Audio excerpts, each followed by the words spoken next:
It is just 3 weeks into the new year, and already many of us have fallen off the wagon, except Helen. I'm helping her. Fallen off the wagon when it comes to keeping New Year's resolutions, and it turns out there's a reason we failed, and it has nothing to do with willpower. Here to share why our emotions are to blame, please welcome the author of The One Thing Holding You Back, Unleashing the Power of Emotional Connection, Raphael Kushner. Nice to have you here.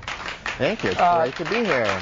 There you go. Come on. A little more. A little more, please. Yeah.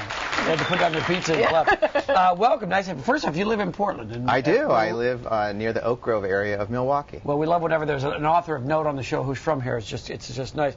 But let's talk about how is emotion to blame for failing or struggling to keep a resolution or achieve a goal? Where does emotion play? The first thing to say about that is that willpower doesn't work.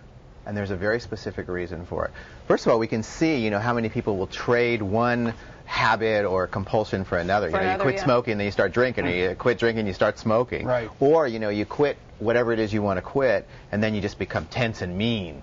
There's a way in which you defeat one part of you, right? I'm not going to do that thing anymore. But that part kind of lays in wait, and then there's a pushback, right? It gets even.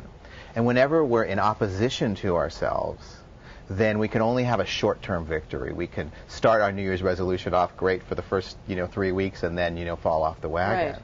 And underneath all that, there's some emotion that's causing us to, choose the behavior or the activity in the first place because we're not able yet to recognize and feel it. Okay, so how do we recognize and feel that emotion? And give me an example. Yes, okay. So let's say, for instance, that you have a real sense of unworthiness inside of you. I'm just not good enough. Mm-hmm. But every time that feeling of unworthiness arises, it's just too hard to feel. It just seems painful, and you'd rather do anything than feel it. It's kind of like a fate worse than death. So what happens is you get that little feeling, and then you need something to stuff it down. So you might choose the addiction or the compulsion or the behavior. Food or the alcohol, Food is cigarette. Probably the biggest one of all, right? And so you're using that substance not to have to feel that difficult feeling. But the reason that it seems so hard to have that feeling is because of what I call a glitch in evolution regarding our brains. We think that a difficult emotion is life-threatening. And so we respond to it the same way we would to footsteps in a darkened alley. No, I'm not going to feel this. I'm going to fight it. But the truth is, once you retrain your brain to actually surf, that's the term I think is the most appropriate, to surf that emotion, you find that it's not as painful as you thought, that it moves through you as quickly and easily as possible, and more important, now that your brain knows it's not life-threatening, you don't have to defend against it, and therefore you don't need the substance or the behavior to push it away. So is it as simple as when I'm craving a cigarette, say for a smoker, or a pie for somebody who likes to eat, and they're trying to quit, they have to ask themselves, why do I want this? Well, if you ask yourself, why do I want it, you'll be right back up in your brain. And the interesting thing about emotions is that they're messages from your brain that are delivered in your physical body. So how do you make that connection so that you can fight back that compulsion or addiction? So I have that compulsion. I'm going to eat, let's say. I'm starting to open the refrigerator. I'm not even hungry and I don't know what I want. Right there, I can turn my attention to my body and notice what I'm experiencing. And I don't even have to say I'm not going to have the food. I'll say, just for a few minutes, let me tune in and see what I'm experiencing physically in my body.